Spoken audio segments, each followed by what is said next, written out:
Hello, Heather. Nice to see Hello. you.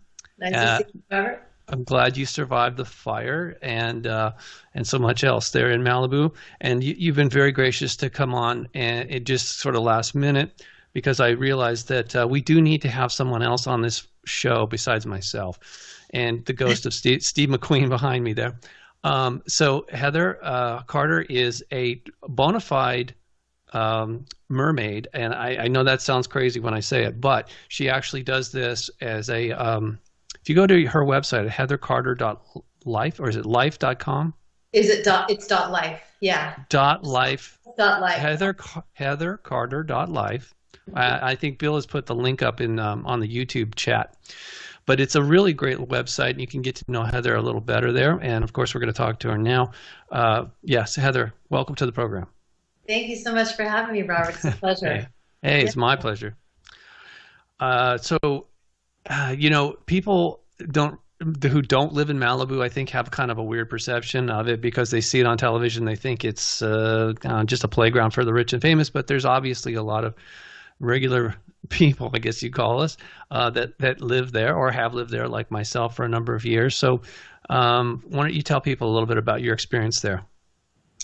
Well, I've lived in Malibu for about 9 years, but I've been coming up this way, working off and on for over 20 years. When I was living in Santa Monica and working in Malibu, I knew I always wanted to live here. And Sure. as it turned out, I met the man of my dreams, Hmm. and here I am living in Malibu. Excellent. It's beautiful. Well, specifically, you're out there by Point Doom, and Mhm. which is a very powerful site. And I know Yes. we can talk a little bit more about specifics, but it got hit really hard during this last fire. It was horrendous, and a lot of Yes. people lost their homes. It's been a long time since Point Doom has burned. In fact, never in my I'm 59 now. I don't ever remember Point Doom burning up until Yeah. recently. It was pretty intense. I mean, I don't think anybody really anticipated the level of, disaster that actually transpired. We Yeah. were watching the fire coming over the canyons, and it was about 2 o'clock in the afternoon, and I thought, oh, the winds, was blowing north, and I thought, oh, it's just going to blow right by us. And we were watching it burn a house and then leave a house unscathed and then burn two more. And it was, the winds were blowing 60 miles an hour and Right. flames were 80 feet high. And then in the afternoon, the wind shifted and it started coming right towards where we live. And that's when I knew Wow. the sky got dark and ashy. And I thought, this is serious. This is happening right now. Yeah. Yeah. Yeah. I lived through a few of them while I was out there, and they are it's life changing, obviously, if you lose your home. But I mean, there's some sort of adrenaline rush when everybody is kind of panicking, and you're trying to help each other, and you're obviously the horses is a big deal, and the rest of the animals, you got to get them to safety. And fortunately, the beaches are usually open for that. But then logistically, it becomes a whole nother nightmare trying to keep them safe. I did see some of the video. I mean, I watched it very closely, actually. And I mean, it's not just a thing. I don't just see it. I'm feeling, like being there again, all over this kind of trauma. And I feel bad for everybody that suffered through it. But obviously, some people like yourself, you managed to get through it okay. Yeah, it was quite miraculous actually, because we didn't really have any firemen here, but the local people that live in the neighborhood where I live are mostly lifeguards and paramedics and people like that. They just basically rose to the occasion, got some hoses, hooked everything up, and stayed and fought the fires. We literally Wow. had one truck, which was Wow. crazy because it dropped over PCH and started coming towards the beach. And had those people not been there to stop the fire, our whole neighborhood would have gone up like a matchstick because of just the winds. And yeah. And there were animals in our parking lot down below, Yeah. old baby horses and goats and all kinds of things until they could get them out. And PCH was gridlocked because everybody was told to evacuate Right. literally all at once. Right. So yeah, it was nutty. And then we didn't have electricity for almost a month and a half. Really, that Yeah, long. yeah. Three solid, no, that's not true. 3 solid weeks with no electricity. And then it was about a month and a half before we got internet and television. Mm. But when the electricity came on, it was so surreal. It was like, oh my gosh, there's Yeah. electricity back. The first thing I did was, I'm going to go do a load of laundry. Yeah. Yeah, I mean, oh gosh. So were they able to deliver food okay? I mean, if there's no electricity, how do they keep it cold at the stores? Well, we had so many people. We had boats coming into where we live and Boats. dropping supplies off, and boats were also coming into Zuma. Wow. And we also had people coming that could get through the canyons. People, police officers, and other people who had arson watch and certified people were able Yeah. to put generators. And so some people hooked generators up to have their refrigerator work. We personally didn't. We just lived without a refrigerator. They had food in our little recreation hall, and people were bringing food nightly from outside. So we would have pizza and whatever food they brought, we would all eat, and everybody was just coming together and doing what needed to be done. And it Wow. was very systematic, and everyone rose to the occasion. It was quite lovely, and where we live particularly is a very sacred land, and Yeah. so we felt very held and protected here. Yeah. Yeah, I guess for people who don't know, there's a lot of ancient burial grounds in Malibu, Hmm. and quite a few of them have been desecrated. However, where you are, because of the way they built, they didn't actually have to bulldoze the land as much to put those prefabricated homes directly on the ground. Isn't that Right. true? Yes, it's true. So it's a little bit more sensitive, the footprint for the homes, as opposed to, I mean, that's how I found one of the largest artifacts for the Chumash Indians, that large bowl. I don't know if I ever sent you a picture of it. Yeah. Yeah, but It- that was on a piece of property up at the top of Trancas Canyon, and there were survey markers where they were going to level the place in order to put this house. And there was really no reason for them to go move these rocks out of the way, as far as I could tell. But there were survey markers there, and so I ended up taking that and returning it to the Chumash, and it probably would have been destroyed, I guess, at some point by bulldozers that were unaware, because when they push the rocks and the native brush out of the way to build the houses, it would have destroyed it for sure. So Yeah. We have a lot of, not all the homes in this area are on burial ground, but we've learned a lot more about what this place was and the village that it was and how old it is and yeah, much more details. But certainly close by to where our actually physical house is, there's a lot of people who have, bones under their homes and things like that. We personally don't, but we have a lot of Chumash spirits in the house, and I'm sure. yeah. So that's been something we've been working with for many years, and I take that very, I don't like the word serious, but with honor and respect. Yeah, you need to respect them. I think if you do, your life will go a lot better, and that's one of the reasons I've been talking about it. I'm not trying to make people paranoid, but there was so much trauma that happened to those people. I think it's needless, but Yeah. hey, Bill, is my audio sync? I'm hearing some bouncing there. Is everything okay? Everything's fine right now. Okay. It's just for me. So yeah, figures I start talking about Chumash elder spirits, and my headphones start bouncing around. I know they're listening, and in honor of you being on tonight, I've got this particular bead, this sacred. Really, I mean, they're always all these artifacts are sacred. But I was talking about it the other night how I ultimately came into possession of that particular bead that makes the star pattern of Orion. Yes. And just the whole story of that, it's so bizarre, and how it was like a catalyst for me to continue my quest to learn more, not only about the Chumash, but the first people that came before them. That's another thing most people don't. I didn't even know about it, and the only reason I found out about it was because I was trying to figure out what in the heck is this bead. What is its significance? So it's fascinating to be back in California. I've been away for 11 years, but it feels like a lifetime in some ways. Coming home, reconnecting. I'm out here in the Palm Springs area, which is beautiful. A lot of sacred sites here too because of the water.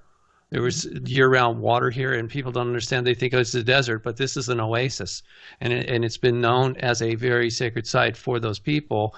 The native people would, they would take advantage of that, and typically they never fought with one another over certain things. Then that was water, because it sustains life. But it's just strange being here in the desert because I feel a bit like a fish out of water because the air is so dry. It's beautiful, but it's not the coast. And so I'm looking forward to coming back to the coast at some point. At least that is the plan. We'll see if it actually happens. But you've been there for a while, and you know, if people go to your website, heathercarter.life, and look at some of the pictures. I was just looking again today. I mean, you know, we joke kind of about like, oh, I'm Jedi and you're mermaid and stuff. But on some level, I know I am. And I know you are a mermaid. The way you swim out there in the ocean like that is like, it's just so beyond what most people do or even consider what doing. Yeah, it's something that I've known innately since childhood, honestly. Yeah. And then the funny thing was the real catalyst, funnily enough, in kind of a 3D way, was I was working as a showgirl in Vegas in the 90s. Really? And, yeah, Okay. and I was in a show called Splash, you know. Okay. Yeah, Daryl Hannah. Yeah. This is pre, you know, Cirque du Soleil and all those shows. And they had a giant tank in the middle of the stage at the beginning of the show with a 10,000 gallon, you know, fish tank, human tank. We had synchronized swimmers and divers and all that kind of stuff. And there was a mermaid in the tank at the beginning of the show, and they would pump the music in the tank and the mermaid would swim, and then the scrim would come up, and that was the beginning of Splash. Wow. One day the girl who was the mermaid got sick, and they threw me in the tank, literally, with the tail that weighed 60 pounds. And it was so natural and so easy to you know, it took me a while to learn how to maneuver it because it weighed so much, but it was like coming home. Wow. It was something that I said to myself, I don't know when, but I'm going to get a tail myself, and I'm going to go swim with the cetaceans out in the sea, and I'm going to discover and explore that aspect of my spiritual ancestry, because it does feel like that. It's very real for me. So upon moving here, it's been about, I think, 7 or 8 straight years that I swim all year round in a bathing suit. I never wear a wetsuit. And I use a monofin primarily. Sometimes I take the tail out, but mostly a big monofin. Yeah. And swim about a half mile out to sea. And I have all kinds of crazy adventures with sea life. And I've gone through, you know, swam over portals. There's a whole ancient lore, Chumash lore about a woman who lives in the sea. Her name is, she's known as Silo's daughter. I don't know if you know that lore. No. But I've seen her out in the sea, and, you know, all kinds of, you know, interesting aquatic beings. And Wow. Yeah. Wow. Yeah, one of the most profound experiences I had in Malibu was in the water, not just right off the shore, just outside the surf.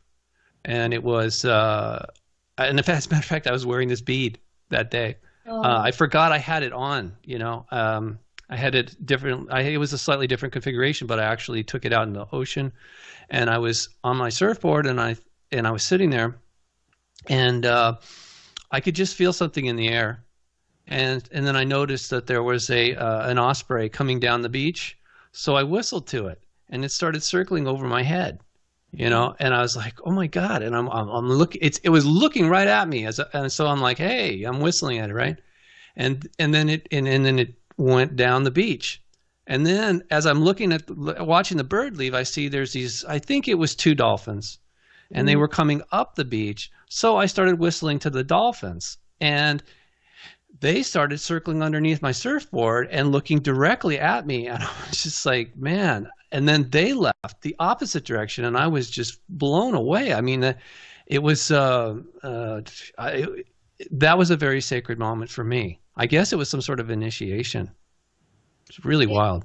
It always feels like that. In fact, just the other day, in relationship to that type of encounter, I had a dear friend here, and she was visiting with her son, and they don't get to the sea that much. And there was, you know, they were out in the water, and I was talking on the shore, and there was this sea lion that just stayed right on the reef by our house, which they never do. They usually just swim by or whatever. It stayed the entire time we were there, about 2 hours.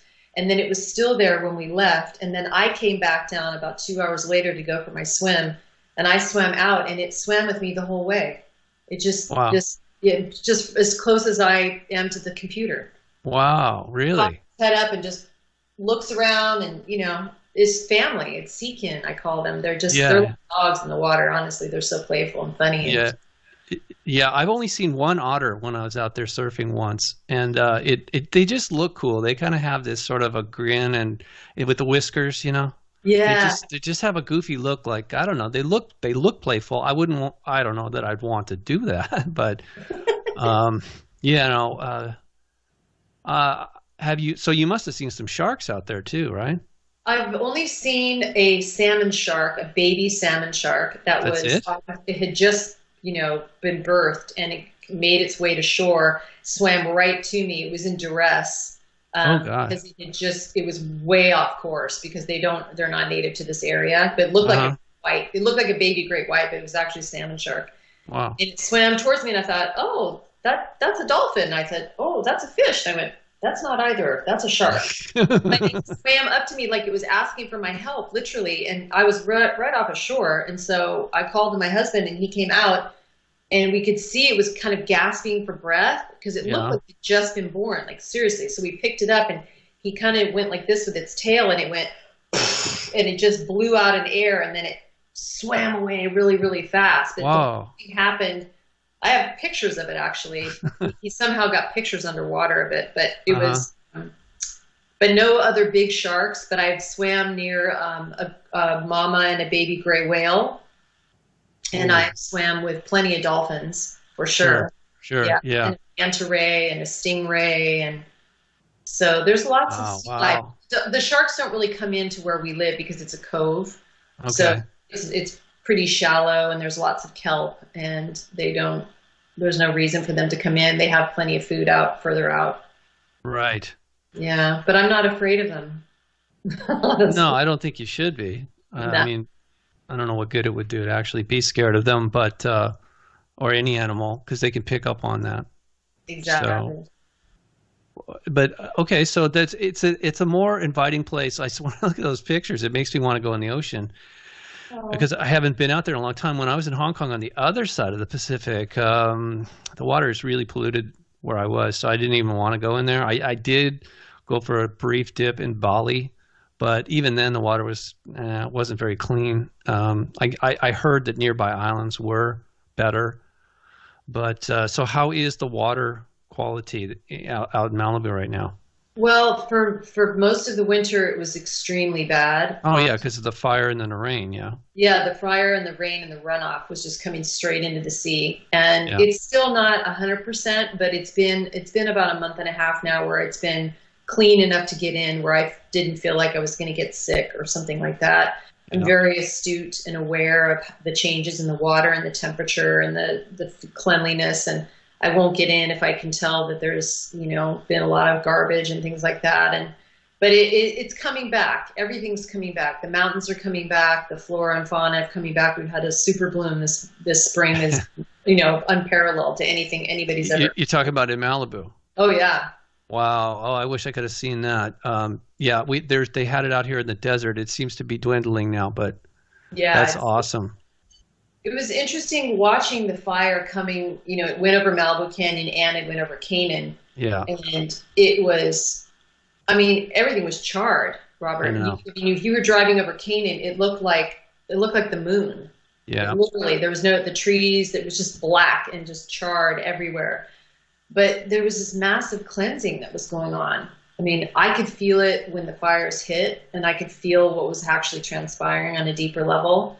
There was this huge, huge cleansing that needed to happen, the land and the Chumash, and there just was the sense that this needed to happen. It was necessary. One of my neighbors who's no longer living in Malibu, but we talk regular. He said he calls it the karma fire. Oh, He's a very strange guy. He's kind of a comedian, but that hit me hard. I'm like, oh wow, yeah. Probably wouldn't want to throw that in people's faces after they lost their house, but yeah, it's not. I feel like it was more of a land, and it wasn't a people purging cleansing. It was more the land had to do that. Yeah. The land had to go through that cleansing. It was just necessary. And because of the nature of how fast it came through here, you couldn't think anything other than that. And we left that night, but I didn't sleep, but I could just feel and hear the Shumash just all around our land, protecting it. I knew when I woke up that our land had not burned, even though I didn't know, because you couldn't really find anything out on the news. Right. Everything looked the same when you would watch the news. You didn't know where it was because they wouldn't say, "Oh, we're in Point Doom." It's like, well, where in Point Doom? Or where are you? Yeah.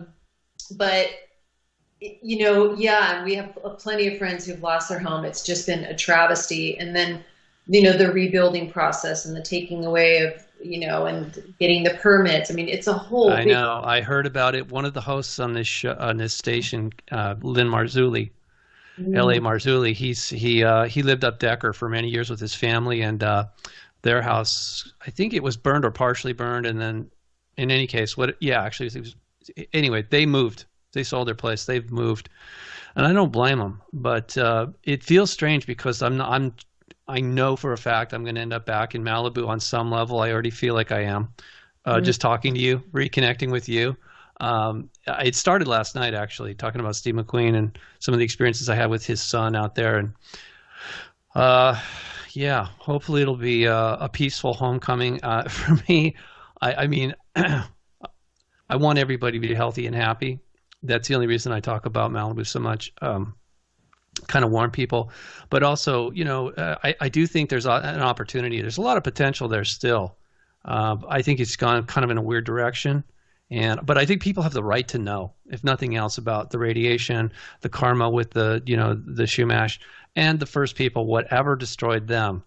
That's just something that we have to take into account. We also have to take a commercial break. So please stand by, Heather. Ladies and gentlemen, you're listening to the Unicus Radio Hour. I am your Jedi host, Robert Stanley, broadcasting live today from Palm Springs, California, on the greatest alternative talk radio station on the planet, KGRA.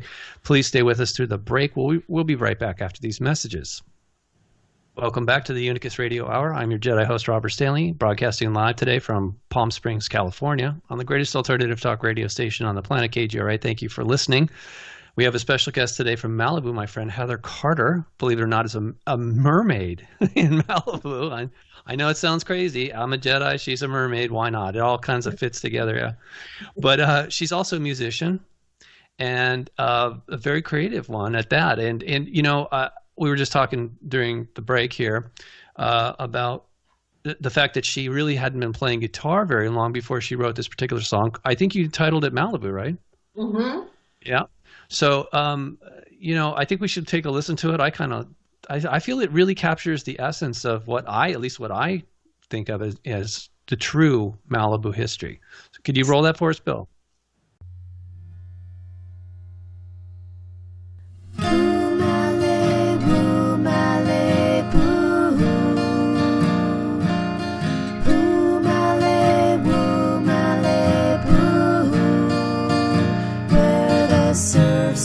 So loudly knocking on my door, the rocks and mountains still reveal your stories.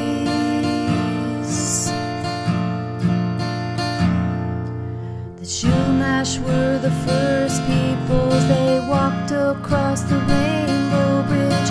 Same who flew with the Owl Clan.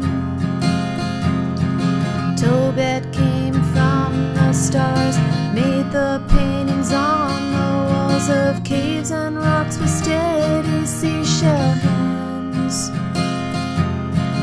I can feel your breath in the waves and the wind as I walk upon the sacred land. Like a flower of this earth, you bless us. Your ancestors are here beneath my feet. Boo Malibu, Malibu. Boo Malibu, Malibu. Ayapis is the heartbeat, the pulse upon this land. Abalone, sage, condor, totem.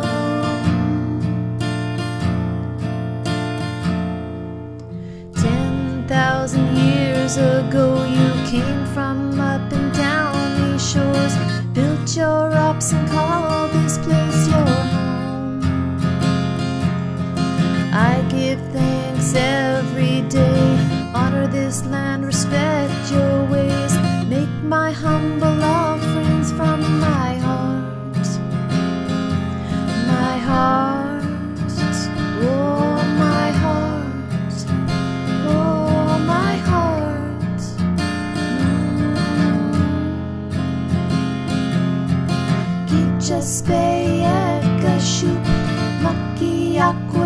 masmala Kitchaspeya kashup Maki akula masmala Umale boo. All right, that was Malibu, an original song by Heather Carter, who is with us today, a mermaid actually from Malibu. A bona fide mermaid, actually, I should say, and a musician, a very talented musician, in my opinion. Thank you for that song, Heather. It really, really does touch my heart. Oh, that's so sweet of you. It was, it's been a fun journey just playing guitar and writing my songs without any care in the world, no formal training. Obviously, you probably can tell. That's not the issue. Yeah, and when I wrote that song, it was really truly because I just love being here and I wanted to tell the history of the land and what I knew it to be from my personal experience too. It is the antithesis of the Malibu song by Miley Cyrus. I mean, I know she lives near you. Yes, but I cringed when I first saw that video. Somebody's like, "Hey, guess what she did?" I'm like, "Oh no, what?" Totally missed the point. Totally missed the point. And I'm sure she sees it that way, and she wants other people to see it that way, kind of airy fairy, glam, whatever, trying to be all wholesome. But it totally missed the point of the real. There is so much more to Malibu than just movie stars and pretty girls or beaches. There's this history, and you touched on that with the Shumash. And even when that lyric you were talking about, the rocks and the hills tell a story, that speaks directly to my experience for sure. Mm-hmm. Okay, really. In fact, okay, I still have this one too. Where is it? Come on. Oh yeah, this is just looks like it's black stone, right? Yeah.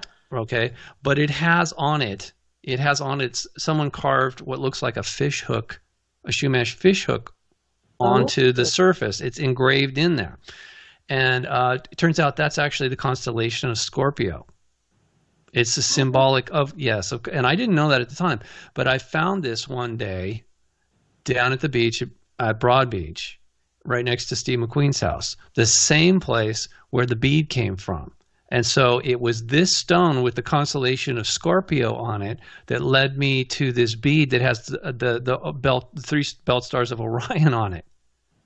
Weird. I mean, it's just so beyond. And it's so interesting, when I do my nightly walks now that the weather shifted, because it's so beautiful out, you can see Orion, the whole belt of Orion. Clear. So clear as day because there's no lights here, and you can see Sirius right out my bedroom window. I know, me too. Where I'm in the desert, you can see all of that really, really clear, and I do feel that they are welcoming me home in a large way. Okay, and that's why I'm explaining. I'm just sharing. This has been a very interesting journey. I know it's not over. In fact, I really feel like it's time for me to finish this book about Malibu and share that with everybody so they get a better understanding, because I know there's going to be more people leaving. There's more cleansing that will occur, but it's leading to something really profound, and it was actually hitting me hard today about welcoming the Shumash back. Now, it was just sort of like a mental exercise. This happens a lot when I take a shower. My mind goes somewhere else, and I sort of I'm just visualizing all kinds of stuff. I don't know why. I thought it would be interesting if we could collectively purchase a piece of land on behalf of the Shumash and invite them to re-inhabit the place. Now, I know about the one village at just before Leo Carrillo. I forget the exact. We used to call it Zeros, but I mean, it's still called Zeros, but it's called Wishoyo. Yeah. Mm-hmm. Well, okay. The village is called that? That's what the foundation is called. That's what the foundation. Yeah. Okay, right. I'm blanking on his name. I really never spent any time. Mati, yeah. Uh-huh. He had the vision. Ultimately, there was different people, lawyers and movie stars and whatever a lot of them on Point Doom actually got involved in legally granting access for the Shumash to that piece of property, which is ironic because it's really their ancestral home ground. But they're not entitled to do certain things there because they're just like it's like a camping permit. They've been granted permission to come on the land, but they don't technically don't own it.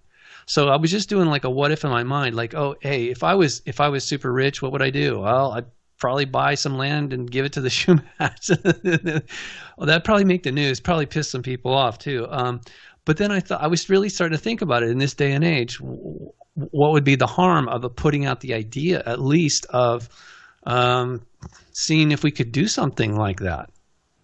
Yeah, that would be beautiful. I mean, the interesting thing is the dichotomy of all these kind of, like us, like middle class and other working class, and then the very extremely wealthy, which are really a minority in Malibu. I mean, people think that it is just all rich and famous, but in this, the stats, basically the minority are the rich people.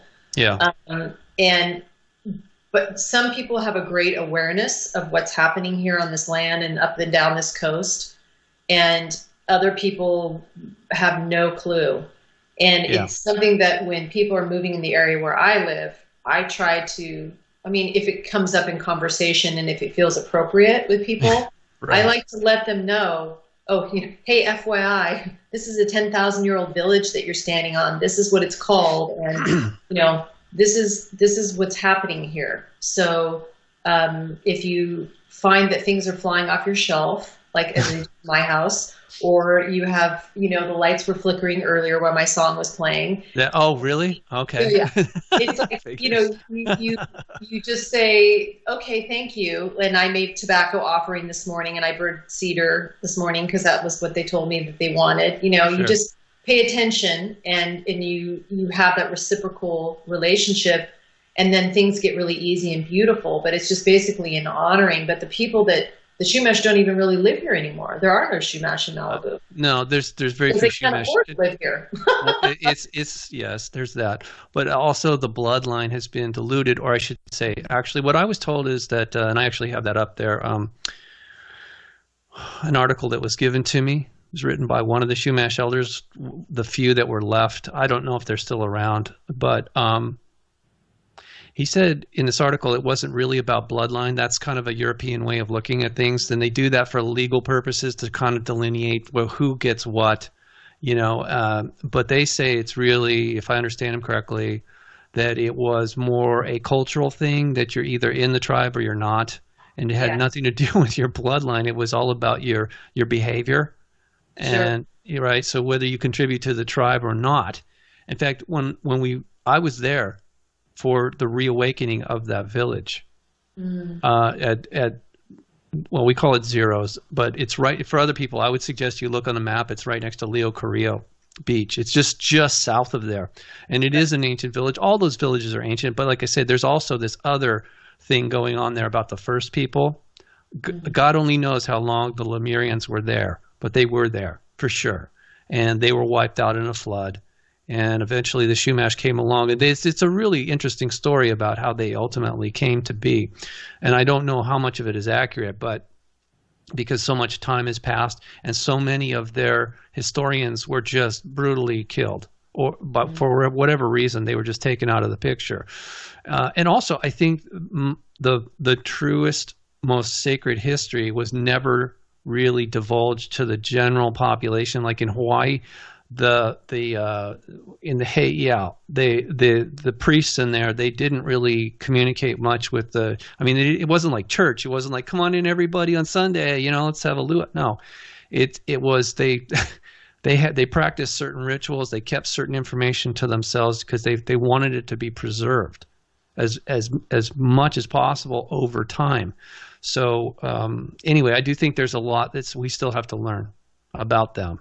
And like I said, not only the Shumash, but the first people, the Lemurians. I think we would call them Lemurians, right? Well, yeah, and I believe that too. And I think that what I have tried to do from living here is cultivate a personal relationship with the devas and energies of this particular land that I'm on. Mm-hmm. Walk this land every day. All that stuff in that song, everything that I talk about is what I know and what I do with this land. Oh yeah, I could tell. Yeah, and so I've cultivated a relationship with these beings, and they're very real. And my husband, who's very 3D, has seen them coming in and out of the house, knocking stuff off of the cupboard, off of the bathroom counter while I was sleeping. And, several times. And, our lights in our living room and the fan will come on by itself, and things flying off the shelves and all that type of thing. And I even think like in the Hawaiian lore, it's a similar type of thing. Yeah. I think if it's up to the individual, this is my understanding of life. It's like up to us to connect in where we are in our ecosystem and cultivate that relationship. That's actually the basic ethos of what I teach people and what I help people, not teach people, but what I help them remember is that type of relationship, because it's where you're living. So it doesn't matter if you're living in a high rise in Westwood. There's something under the ground there. There's something going on. So where are you, and what's your relationship with your ecosystem? Yeah, I'm glad you reminded me of that. I'd like you to explain to people that you don't just swim around in the ocean. Do you actually have other things that you do on land, which is you're like a therapist. You teach people how to overcome certain obstacles in their life, right? Health and otherwise. I work in drug rehabs and mental health facilities, doing spirituality and recovery. And what I like to do in that environment is bring about the awareness that a lot of people that are having drug use and having mental health issues are actually people who are having multidimensional experiences. Right. And they don't have the context in which to put them in, so they inebriate and anesthetize themselves with alcohol and drugs, so they don't have to feel the pain of the experiences they're having that they can't reconcile with because they don't understand. Yes. And a lot of people in those environments don't relate to the God program, I call it, the God kind of 12-step. A lot of people just don't relate to that. I mean, everyone's in a different place in their journey and their path, and it's all beautiful and it's no judgment. Yeah. So people that come to my group, we talk about extraterrestrials. We talk about entities coming in when you're using heroin. We talk we talk about everything. There's no subject is left unturned, and they can ask anything in a safe environment. And we open it up to dialogue. And I'm not trying to tell them how life is. I'm just giving my point of view from my own personal experience and my genuine, authentic desire to help these people, because I feel like they're really amazing humans that have a chance to have a better life. They just need some reconciliation, some closure, and some direction of like, okay, these are simple things to do. Like, just be aware that you're on a planet that's spinning. And you're in a solar system. Like, just start there. Yeah. Right. And that you're having a human experience, and you're a spiritual being, and that and then it goes from there. But I also do it on the side for other people privately on Skype. I have a crystal business that I go to people's homes and help people find crystals for their home, and put them in the right places and work with them in a very natural, organic way. Right. Yeah, and I do the mermaiding. I just, a Renaissance woman of sorts. That is so cool. Again, you're out in the Point Dume area. I know Johnny Carson lived there for many years. He loved that house on the bluff overlooking the ocean. And apparently Whitley Strieber claims that when he was on Johnny Carson's show, Johnny confided in him backstage that he had seen a UFO while he was living at that house in Point Dume, like so many people have, right? Like me and my husband, and then, all my neighbors. So whatever the attraction is, I mean, I don't think it's just a sightseeing tour. I'm sure they have some things that they're doing, or they wouldn't keep showing up like this. I just don't know why they have to be at arm's length so much of the time. I found that very frustrating. Yeah, what do you mean by that?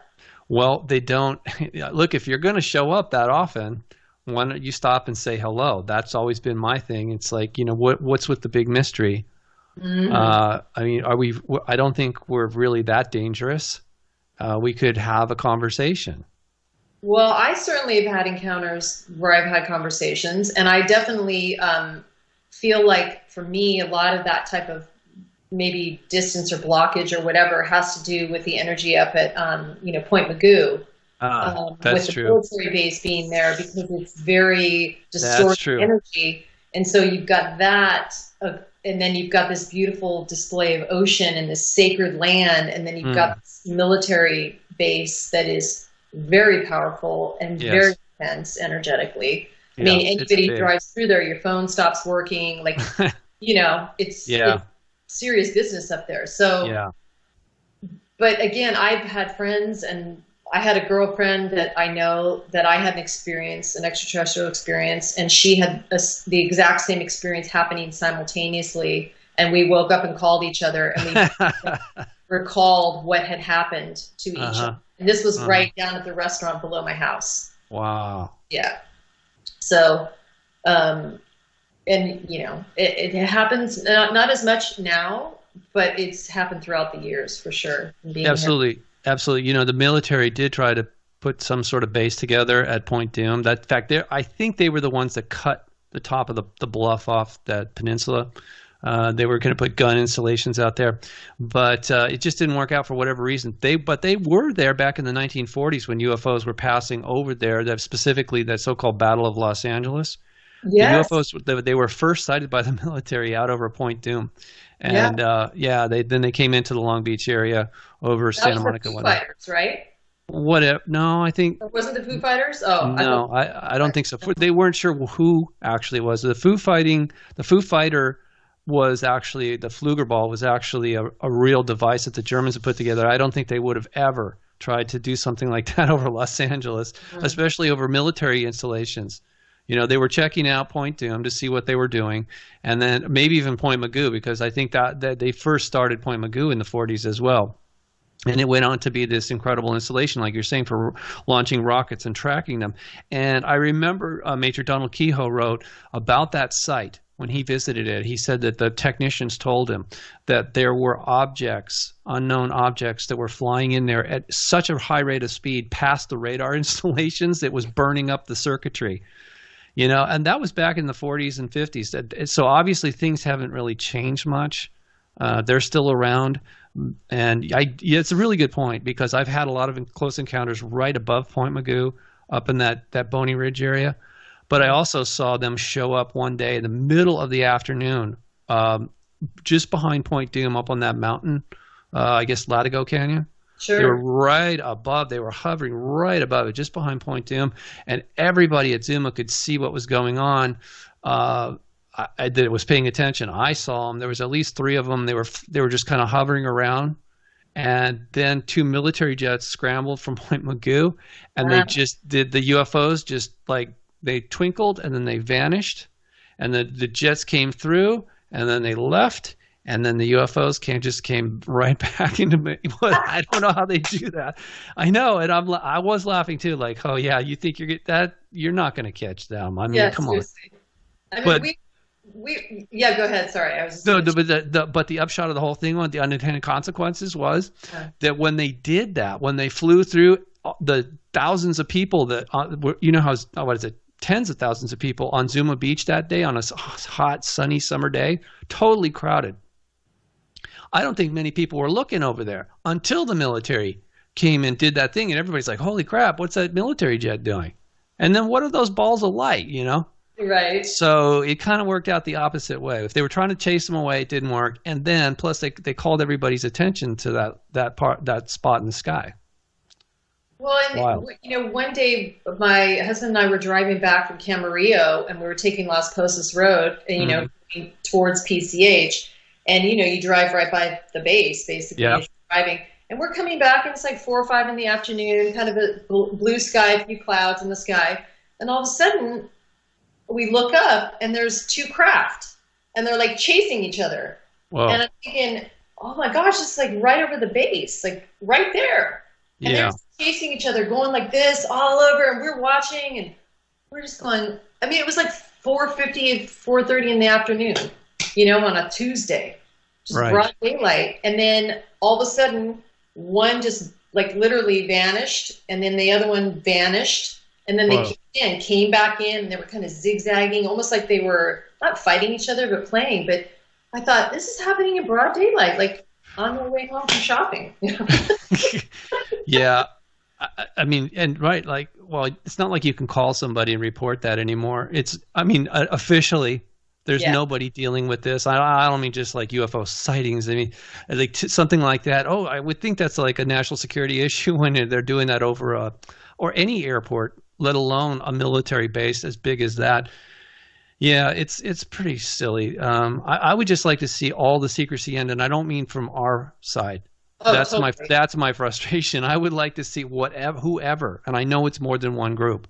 I want the secrecy to end. I want us to have an open relationship for good, bad, everything in between. I want it all to come out. That's just Well, me. yeah. I mean, I think the more people are willing to talk about it, like even myself, who hasn't, I'm coming out more and more. But, at some point, I'm 55 years old this year. I can't lie and keep this stuff to myself anymore. This has been happening since I was a child. It's not like I can't make this stuff up. I wouldn't make this stuff up. And it's real. And so it's not for everybody. I get it. And people still doubt it. And people still think, people like us are crazy, and that's fine. But I have to be authentic and honest with myself. And that's why I'm speaking. And that's why I feel comfortable speaking about it. Good. Yeah. More and more people are doing this now, or at least opening up. I think, a certain generation has passed away or is passing that was very closed-minded. And I think that was done to them. I'm pretty sure they would have just, like, if they hadn't been if the Pentagon and the powers that be hadn't been so insistent on brainwashing or the psychological warfare, mind control, whatever you call it, that not only is there no UFOs, but if they do exist, they're dangerous, and we shouldn't even look into it. We don't want to deal with it. It's just like that generation is fading out of the picture, and people like you and I are taking a more prominent role in the public's eye. And I know things are changing because I've been doing this a while, as far as the media outreach is concerned. So I'm very pleased that people, and I'm hoping that at some point we reach a tipping point where we really can have an open dialogue with these entities, because I do think we're all related. In fact, I'm sure of it. Yeah, it's very true. And I do believe that to be coming forth. Absolutely. Sooner or later. But so we are up against another break, according to my handy dandy producer there off in the ethers. Actually, Bill's in New York. I'm in Palm Springs, and Heather's in Malibu. It's kind of interesting. We're all across the United States here. And it really is nice to be home, honestly, as I say. Yeah, it's good to come back. Thank you. I really do feel different. It's really different. I'm not too thrilled about the air, because we've been having some terrible smog alerts out here. It almost feels like as bad as Hong Kong in some ways. But anyway, it does clear. When it clears up, it's beautiful. It's absolutely gorgeous. So again, I'm really glad to be here. We do need to take a break. Ladies and gentlemen, you are listening to the Unicus Radio Hour. I think you already knew that. And I am your Jedi host, but I am broadcasting live again. Believe it or not, this is not the pre-records that you've been unfortunately subjected to for the last few weeks. I am so grateful to be live with you again. And on the greatest alternative talk radio station on the planet, KGRA. We'll be right back after these messages. Thank you. Welcome back to the Unicus Radio Hour. I'm your Jedi host, Robert Stanley. I'm broadcasting live from Palm Springs, California, on the greatest alternative talk radio station on the planet, KGRA. Thank you for tuning in, or maybe you stayed with us through the break. I never know. So I'm just going to cover both bases there. I'm having a great time speaking with my friend in Malibu, a mermaid named Heather Carter, believe it or not. And I do believe it. Otherwise, I wouldn't even have said it. This is not for... Although she does have fun, just like I have fun being a Jedi. Sometimes just having fun doing it. I think she is bona fide, a legitimate mermaid, and you can see some of that on her website at heathercarter.life. The link is there in the chat room for YouTube, for those of you who are following us on YouTube tonight. For those of you who just tuned in, because I happen to know that quite a few of you, I think you're on the West Coast, don't tune in until the second hour, which is fine. We're actually discussing moving the show to a later time slot so that more people on the West Coast will actually be able to tune in live if you want. So that's up for discussion. I think we move it a couple hours later. Instead of 7 to 9, it would be 9 to 11 for West Coast. In any case, Heather, I just wanted to tell you that I'm so grateful that you came on just like spur of the moment. We were just having a little chit chat, and I thought, you know what, I'm going to ask her just to see, would you be willing? Are you available? Do you want to do this crazy show of mine? And sure enough, here you are. I just want to thank you again for coming on. I feel really honored that you asked me. I really, honestly, it's the timing feels really perfect, and I'm super honored. I just really value your work, and thank you. It's a real pleasure to be here. And the other thing is, you're coming at a time when, like I said, I was having a conversation with the ghost of Steve McQueen here, and we're it's all about image in Hollywood, but there's this underlying current of, well, there's a dark side to Hollywood as well. I mean, some of it is, there's some really good people there, but generally speaking, it's pretty dark. And I know must have bumped into people like that in the rehabs that work in that industry, and have suffered because there is this dark undercurrent. So I was talking about that last night, and I was thinking about it because now we are basically taking control of the media. We who are not, quote unquote, Hollywood Satanists are actually have this opportunity to broadcast around the world using this just basic technology. I popped down to the store today and got this HD camera, and I've been talking about doing it for a while, but now I'm back in California. And so not only am I celebrating 1 year, I came back at a time when the station is morphing into this multimedia giant and really having a positive effect on people through this type of communication that we're having right here. It's one thing to talk to you, but I'm actually seeing your face right now is so cool. I mean, I'm just so excited that not only to be talking to you, but that we're having this level of connectivity. It's awesome. Yeah, it's beautiful. So I know Matthew McConaughey lives near you, and he surfs out there at Point Doom on a regular basis. So at least I've seen it in the news. Have you seen him around? Well, he used to be here. I don't think he's here anymore, or really? I haven't seen him in quite a long time. If he is still here, I'm not sure, but we used to see him all the time. But there's plenty of other people, plenty of other celebrities around for sure. No, I understand that, but I mean, the reason I'm bringing him up is because one of the reasons I think he hasn't done so well in Hollywood is because he's openly Christian. He has a very strong spiritual belief, and he doesn't mind telling people that. And I do think that runs against the grain. They won't outright tell you, "Oh, we're going to punish you, we're going to blackball you," or "What, we don't really need you, we don't want you around your type." But I do think that he kind of did that too. He kind of shot himself in the foot. But at the same time, like I was talking about Steve McQueen, he found God later in his life when his physical body was deteriorating, and he knew it.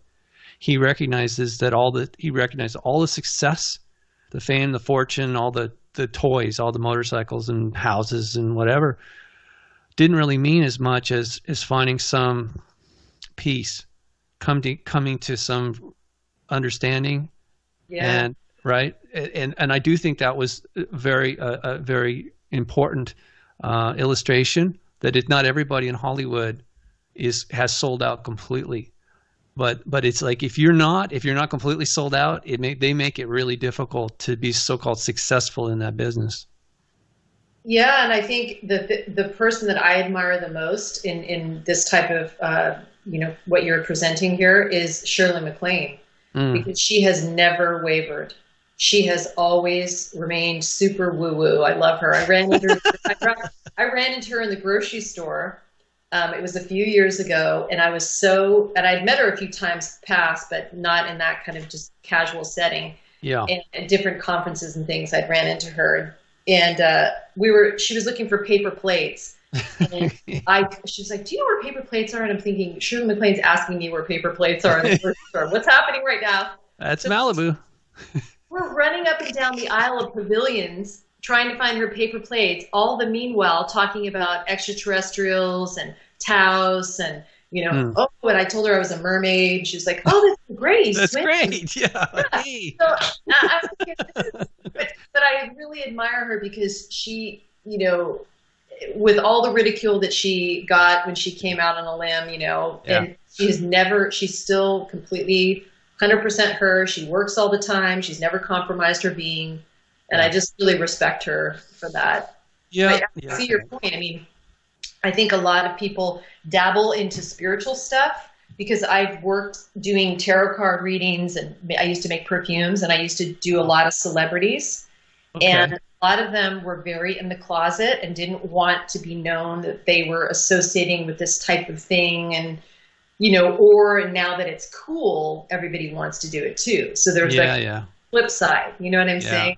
Yeah, I hear that. I remember she had a place with her daughter down on Old Malibu Road, little place on the beach there. I don't know if she still does.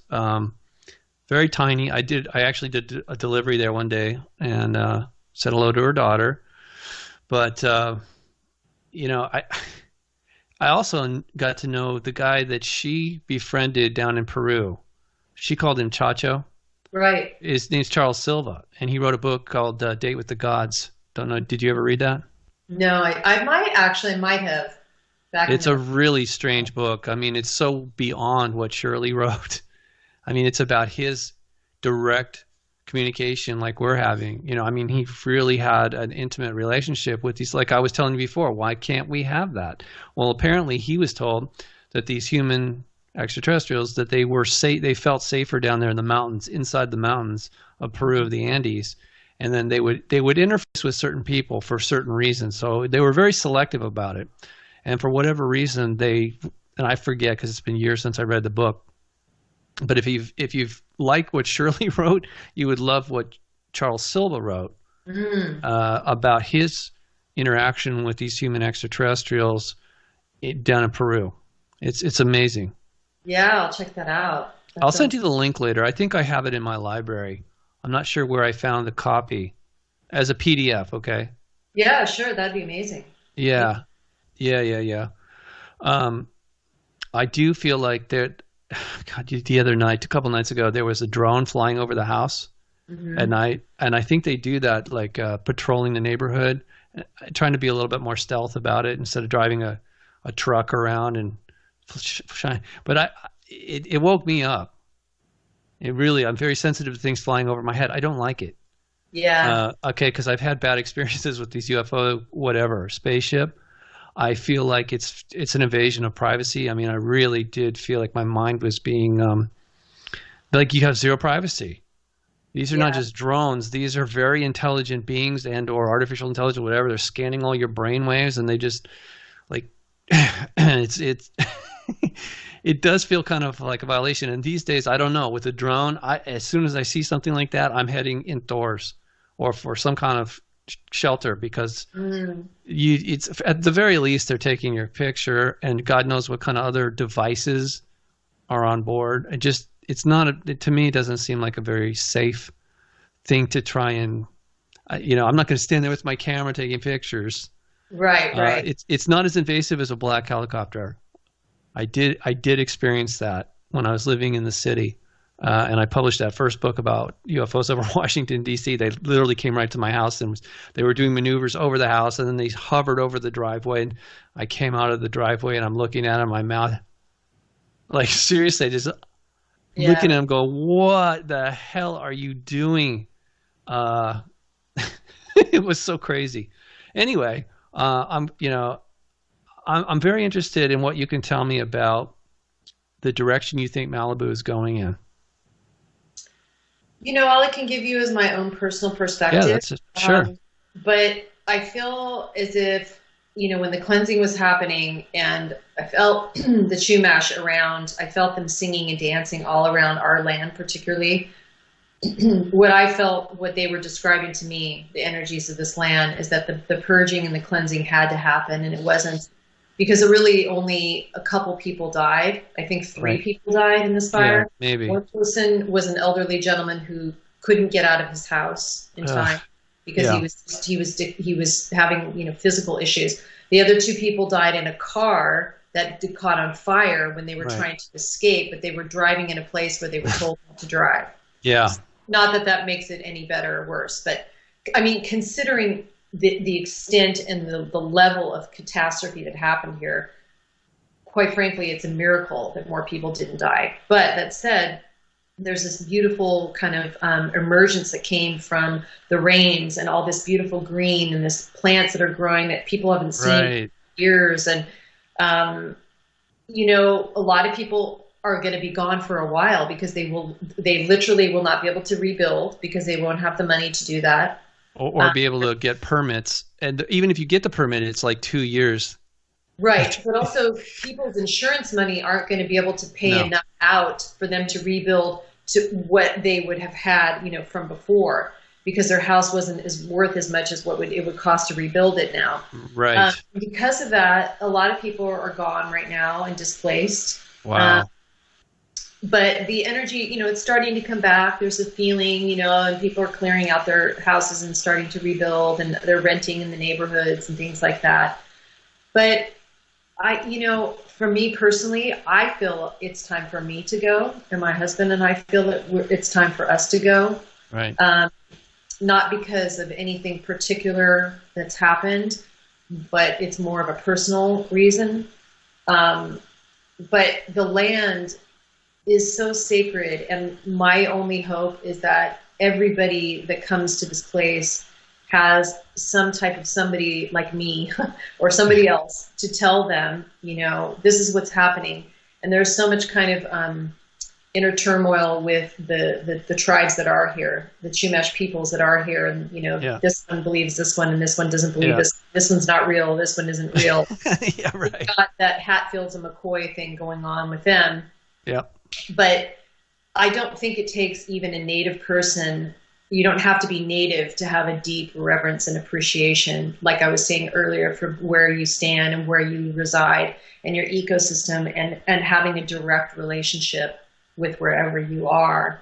And that can happen anywhere. It can happen in the middle of the city. It can happen, on an island. It can happen anywhere. So I hope that people who come to Malibu understand that Hu Malibu means where the waves crash loudly, although the one native elder that I spoke to said, no, it actually means something different. They don't really know specifically what it means. But the natural lore, L-O-R-E lore, and the lore of the land is to be felt and experienced here. And that's something that people have to cultivate, that relationship. That's something that you can learn about it, but until you experience it and actually feel it, that's my hope for where it's going now, because a lot of people are driven out now and they won't be able to come back because they can't. So they're going to have to move out. And these were people that have lived here for 50, 60 years. I know. I reached out to some of my old neighbors in Malibu Park area, which is just north of Point Dume where you are. Their homes were burned, and I actually could see the aerial pictures of it, but I reached out to them and they're like, yeah, house is gone. All those, whatever was in it, but at least nobody died. So, but it's sad. But I do think you're right. It's a cleansing, because I remember what one of the Chumash elders, the guy actually that I met and was showing him the bead for the first time. That guy freaked out. And he told me, he says, the Chumash didn't fear anybody or anything except the on top, ANTAP, the secret society among the Chumash that very few people know anything about. I still only know a little bit, which is more than most people. But the point of the matter is, he said the Chumash general population feared them, and I said, why? If they were your leaders, what's the problem? And he says, because they would do things without explaining it to the people. I said, like what? And he says, like burning the village, and that would make people very angry because And I said, well, why would they burn the village? And he says, because it was diseased.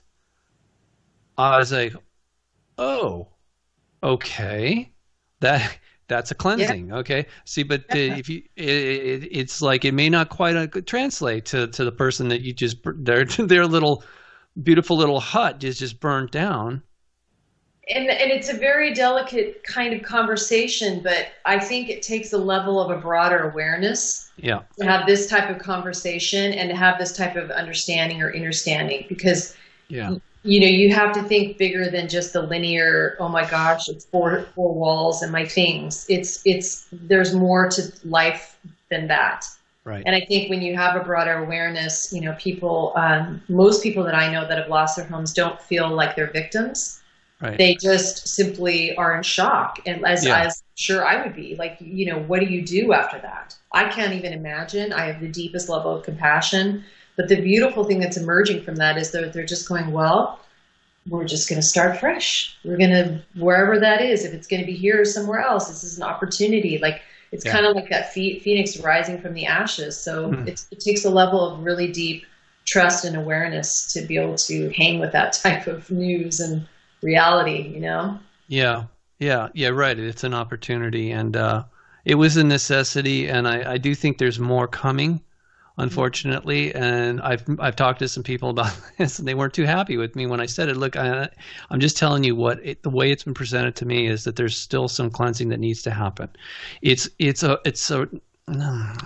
reality check, and it's also shifting that the energy has been so negative for so long that it has to go out. It has to leave the place before you can get like a healing. You know, you have a crisis, a physical healing, your body, it aches, the fever is going higher and higher and higher till it breaks.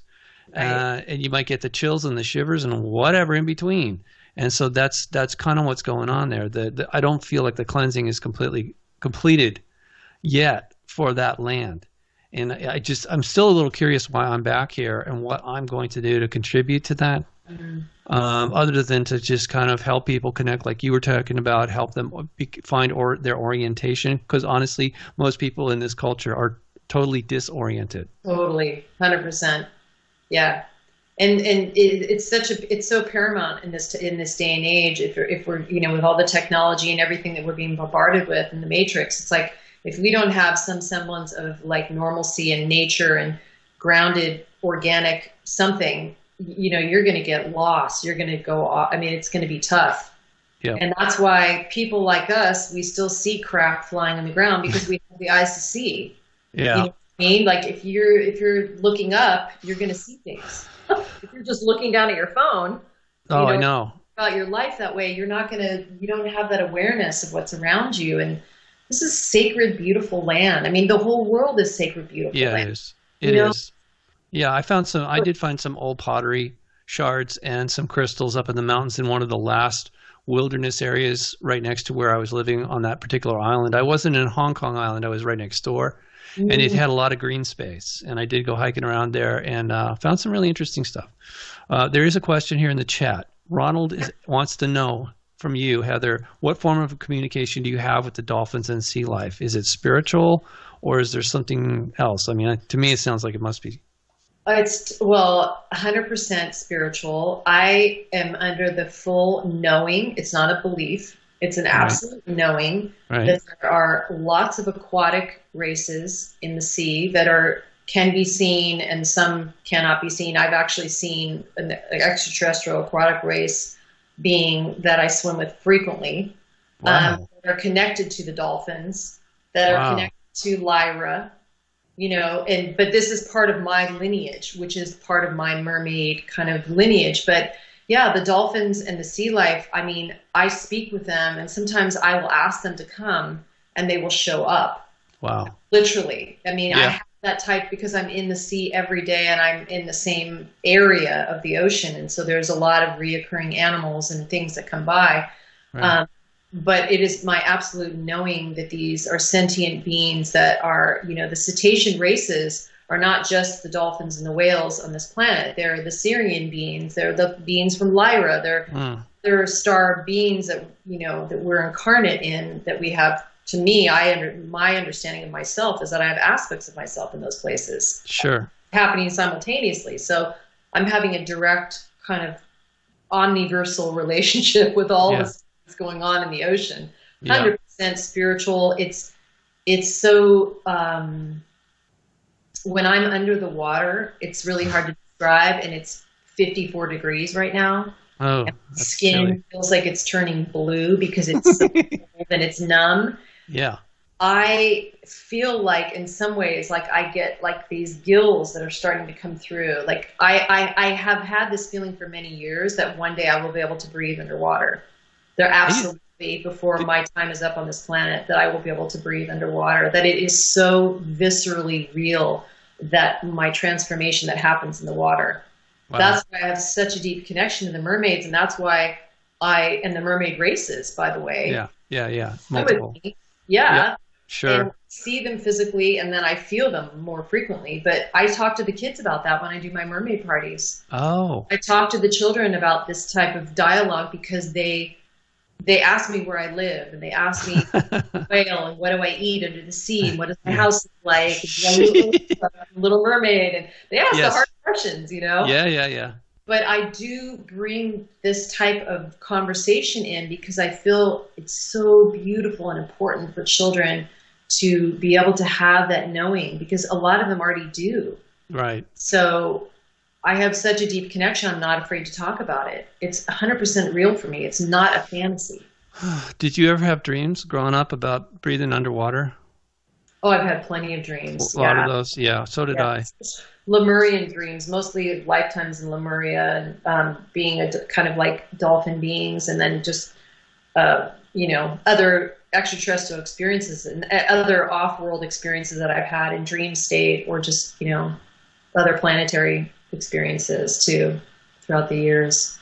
Very cool. Yeah. I mean, we all start off as amphibious anyway in this form. So I'm not surprised by what you're saying. I just feel it's sad that most people lost that connection.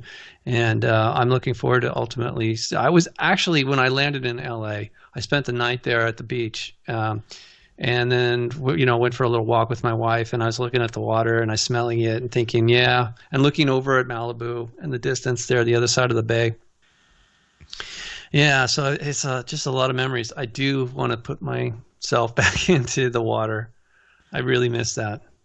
It's so healing. It's the most profound. I mean, I was out for most of the winter because of the fires and the rains. Yeah. And when I finally got back in, I was just sobbing.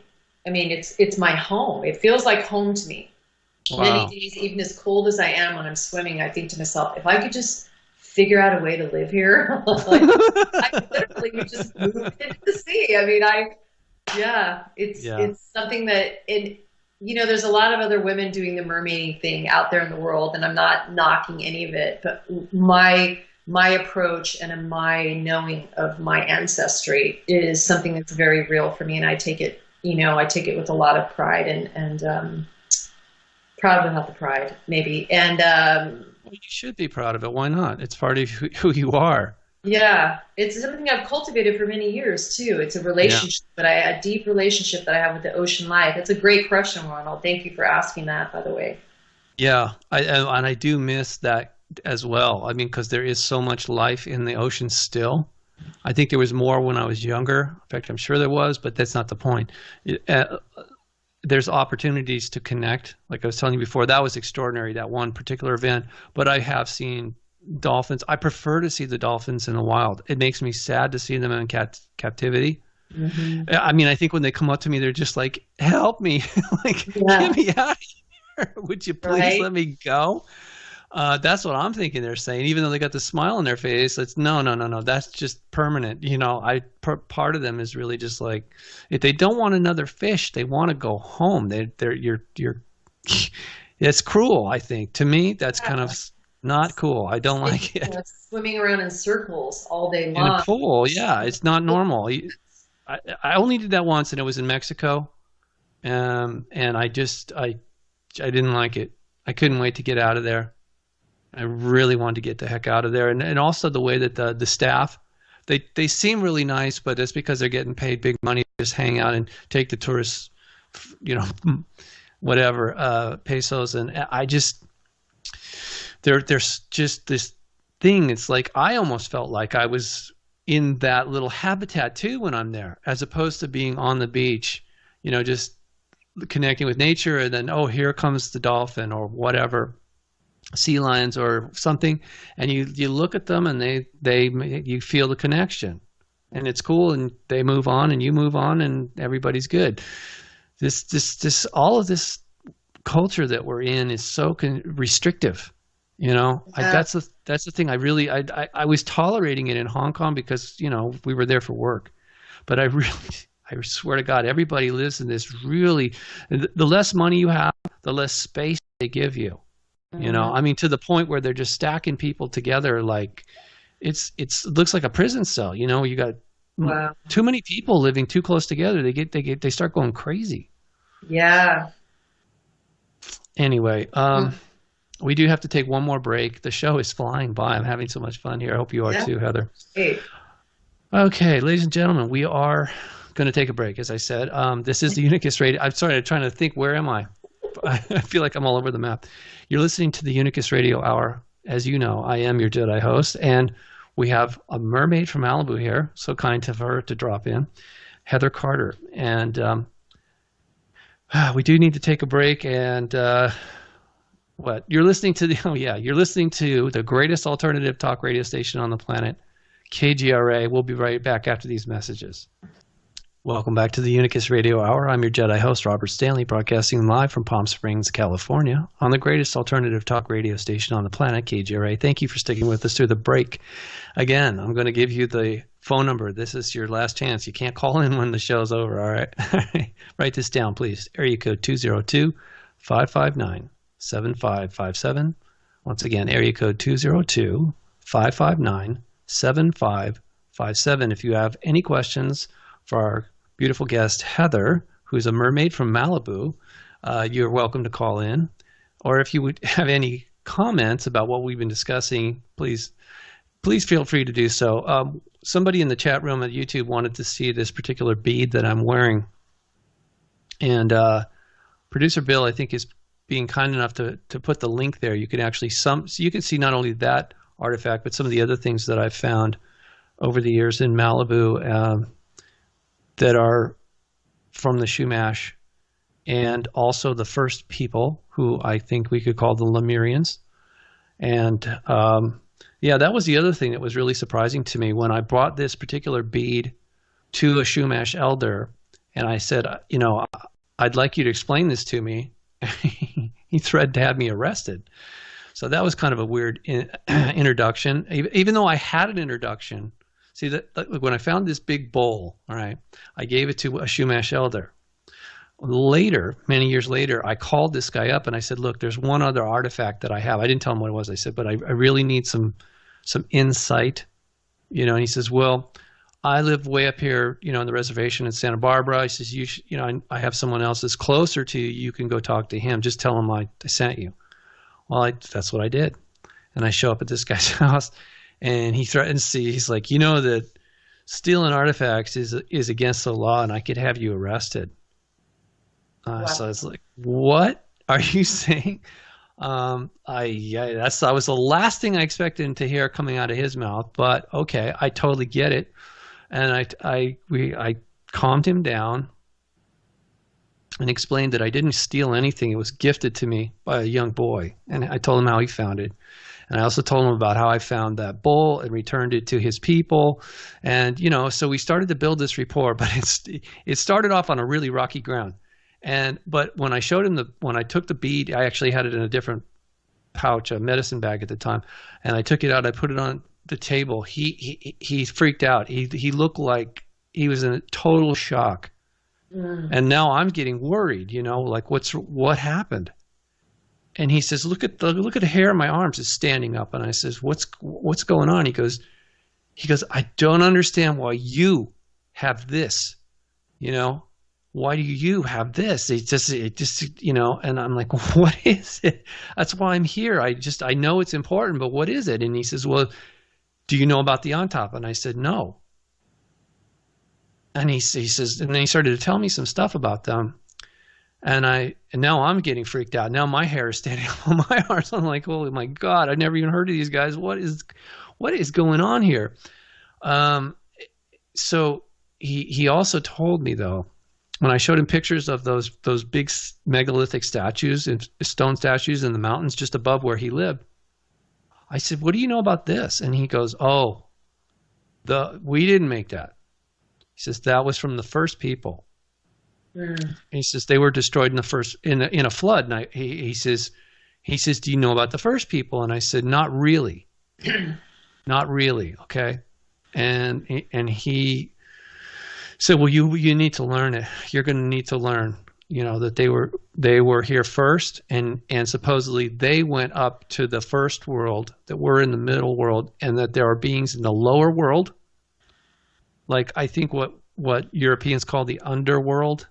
Whatever that may be. I don't know if it's physical or if it's whatever, another dimension, but what I learned about the on-top over the years after that meeting was that the on-top actually was keeping a balance between the beings above us and the beings below us.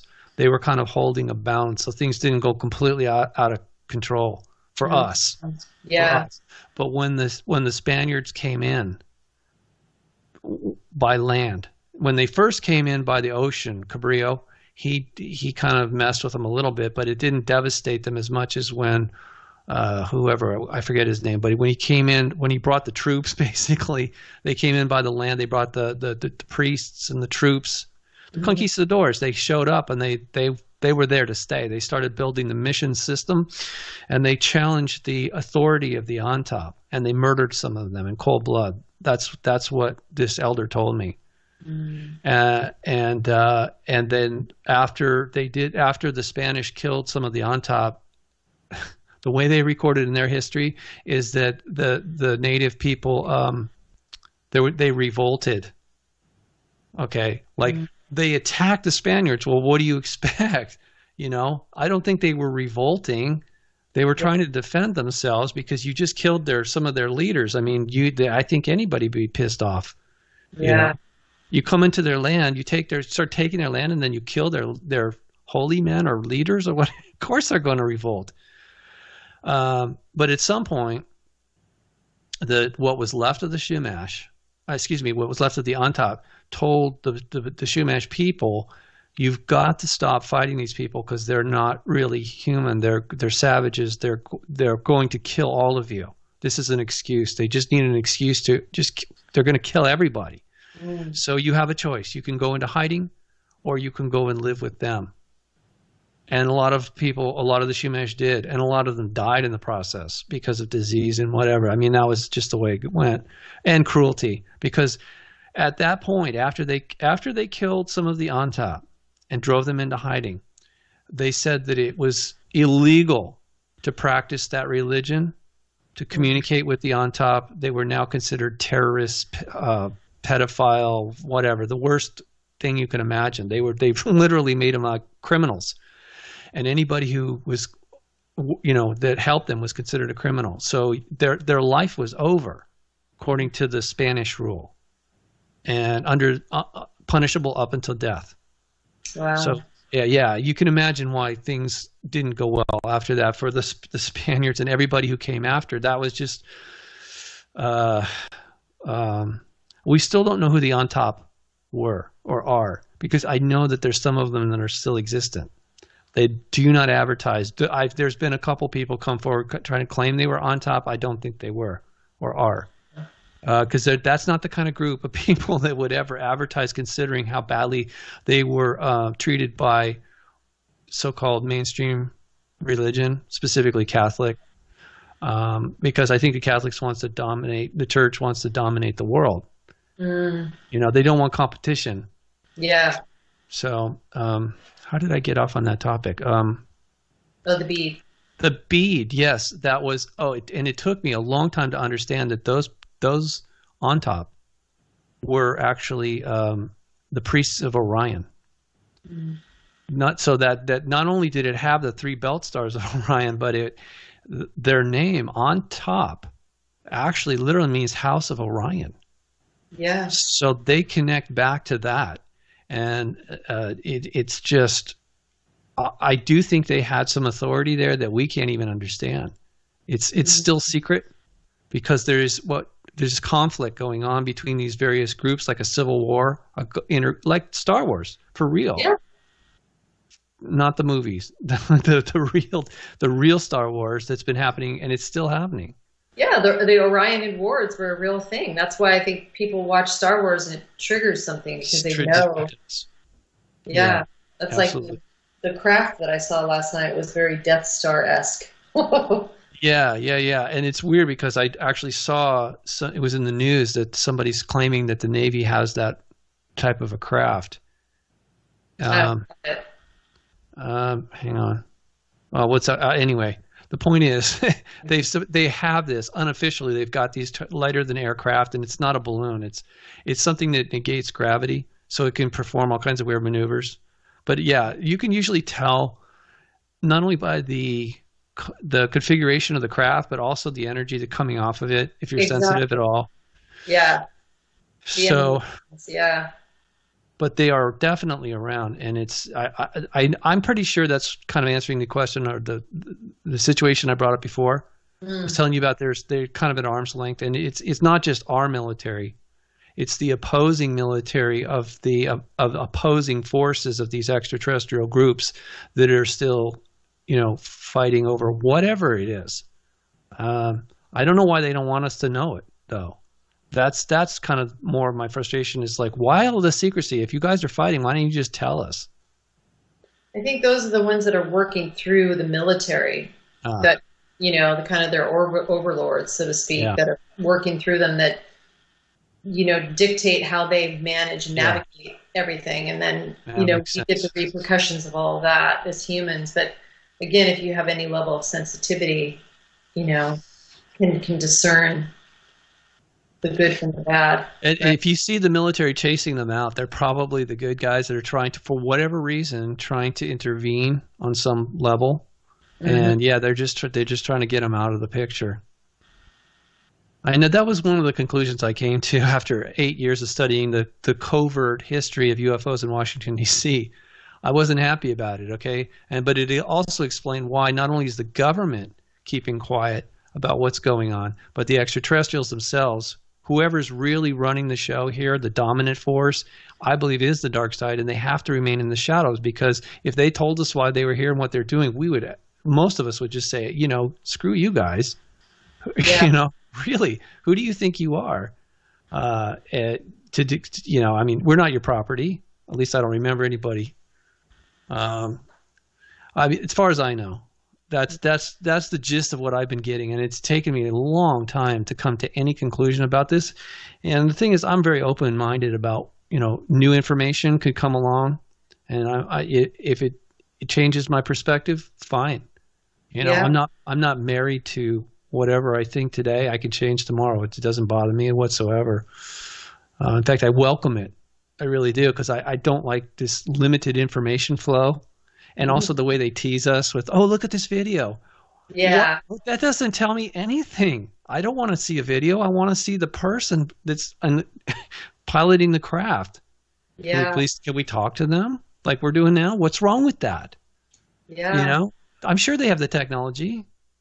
Yeah, I think they do communicate with some people, whether or not, their memories are screened and they don't remember it, or, they don't want to talk about it, or, I wonder about that. Well, the song 99 Red Balloons? Mm-hmm. Nina Hagen, she wrote that because of her close encounter or UFO sighting in Malibu. Oh, I never knew that. Well, they don't advertise that part of the song. It's kind of a happy, upbeat song, and most people, if you hear it in German, you'd never know exactly what's going on. But I know she did an English version. But yeah, I think a lot of people have been touched by these. I guess our ancestors used to call angels, or whatever. But they are definitely still part of our lives. And I had experiences in Rhode Island when I was out there. I actually photographed them over the house one day, and actually 2 times. Once was during the day, and the other time was like 3 o'clock in the morning. I was taking pictures of Jupiter, the moons of Jupiter, and they just showed up. Okay, so there's a question. Amanda's asking you, Heather, on the front page of your website, the phrase "I am the sea and nobody owns me." That is so cool. Welcomes us. Where did that come from, and what does that mean to you? That quote is from Pippi Longstocking. Oh, God. I haven't seen that movie in so long. It's going to be my next tattoo on my arm, by the way. Let me see. I don't have it. I'm going to put it. Oh, you're going to put. You said your next tattoo. Okay. It's it's from Pippi Longstocking, and it's, if I only could summarize myself into one sentence, that would be the quote for sure. That's a cool one. I don't have that. I don't have a cool phrase like that. Well, and it's this kind of the nobody owns me aspect is that level of sovereignty and autonomy. That's what that represents to me, because it's taken me many, many years to kind of drop everything that I did and just come back to me and just rely on my own personal experiences. And So yeah, that's what that means to me. Yeah. Very cool. So, okay, Amanda also wants to know, what is soul lore facilitator? What does that mean? And what is yogini? Okay, so soul lore facilitator is the work that I do with people.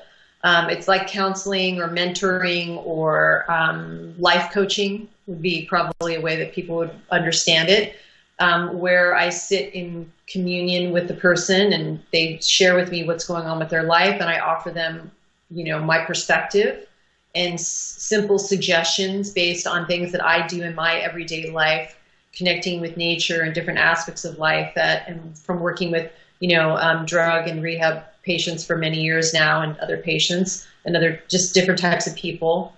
And I facilitate a closure technique that I learned from one of my mentors that is really, really powerful, George Kavasilis, who's an amazing being. And I'm starting to do that and helping people to make closure with things in life that they just, don't want to hold on to. They want to be able to move beyond that. And they just don't know how to get past those things. And a yogini is the female version of a yogi. So that's, it's kind of like the male is the yogi and the yogini is the female. Cool. So do you actually do yoga with these people to help them, or? I teach yoga in the rehab facilities, but I'm phasing out of that. I have an events page on my website. I've been working on this offering that I'm bringing out into the world. I'd love to share with you. Okay.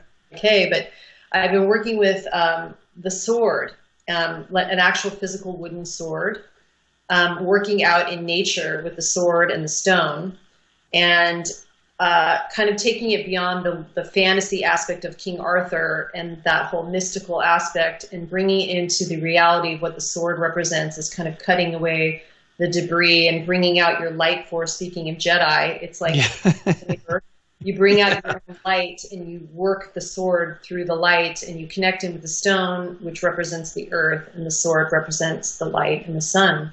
And merging with them. So I'm doing this female Shiro archetypal workshop with women next month in Malibu, actually. And, just bringing different aspects of myself out into the world and kind of stepping into, my authenticity and my offering, my content, what I'm offering to the planet. So it's really awesome. It's been a huge leap of stepping away from the yoga, which has been kind of a security blanket, stepping into more what I call my life's purpose. Oh, that's awesome. Yeah. I think more people are going to do that here going forward. So are there still a lot of rehab facilities in Malibu? So many. They keep popping up. Some keep closing. Still? Yeah, some keep popping up, plenty of them, and all up and down, the coast into Santa Monica, and I even teach in Encino. They're just everywhere. Yeah. Right, and they're usually in private homes that have been converted, right? Mm-hmm. Yeah, much to the chagrin of the neighbors. Exactly. That's what I read. I can't even imagine. I could, but I would be pissed. I would really not be happy about the traffic and the people wandering around in their underwear and just, freaking out on the street. Sleeping and yeah. Oh God.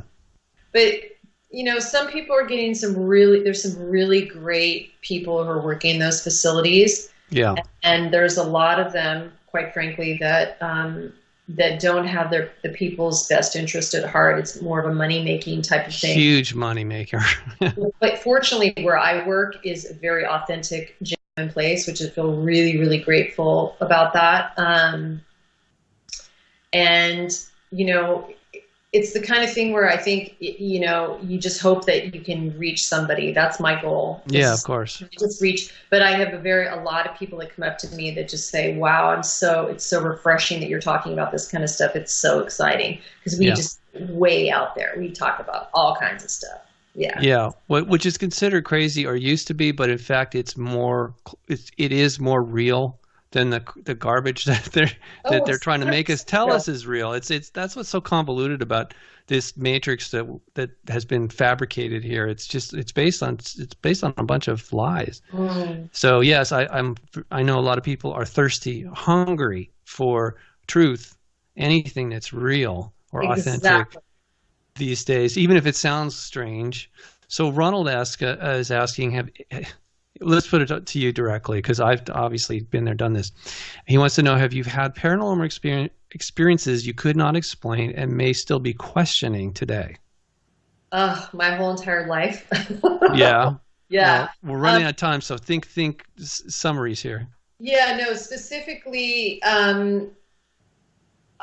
it's funny. I've had a lot of different crazy, wild experiences.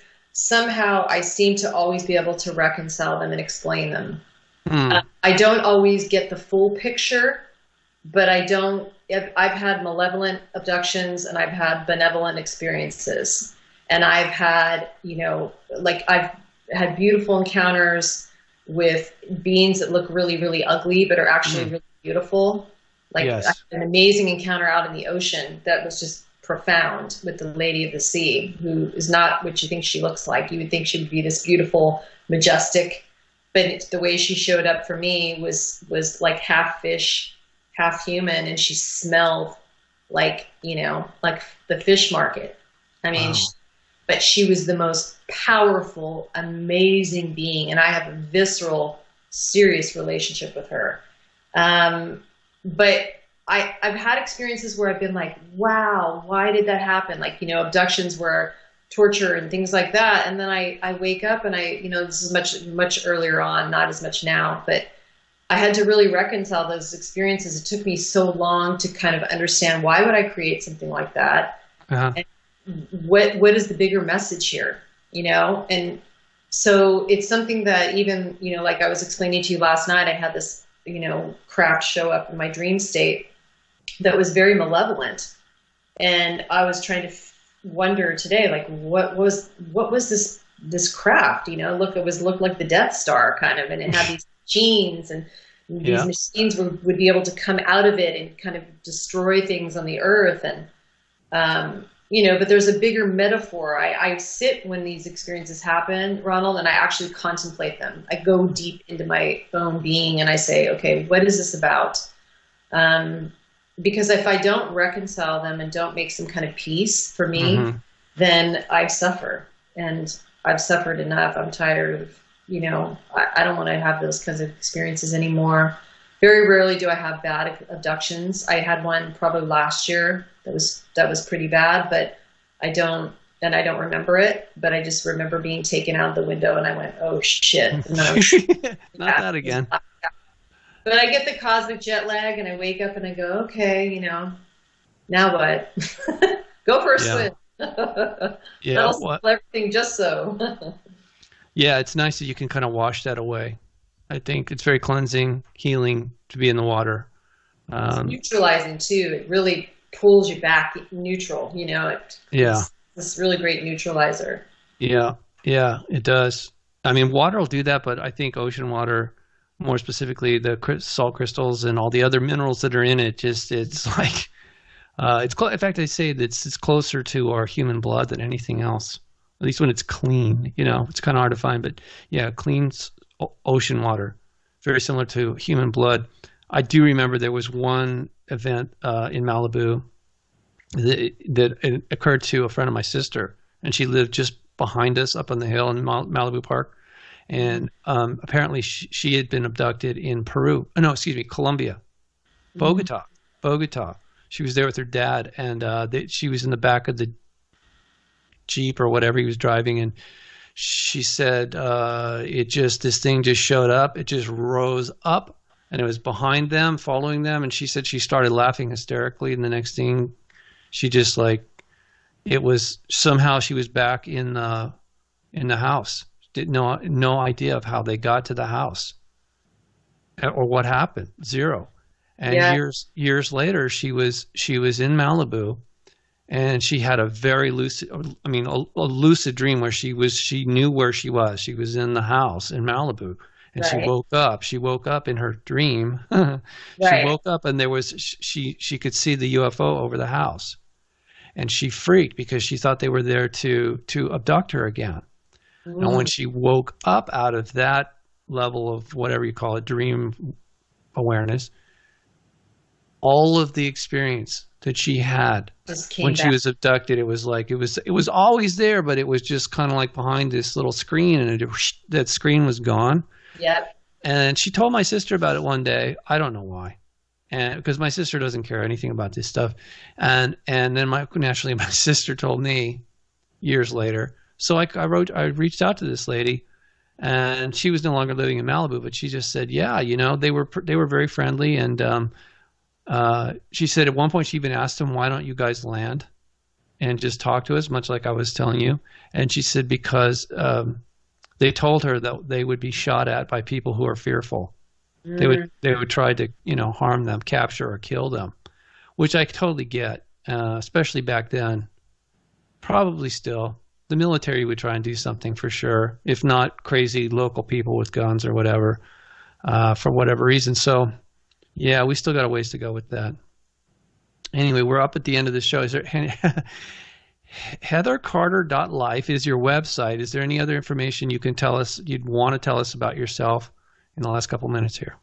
Oh, I'm just so honored that you asked me on. It's just been a total pleasure and joy being here. It's super fun for me to be able to just share my piece to the party, and Thanks. Bring myself out into the world a little bit more. And I just encourage people to, trust their own internal guidance and to seek the wisdom from within, because for me, at least, everything that I've discovered that is real has always been this beautiful well within me. Mm-hmm. It's just been waiting for me to go, oh yeah.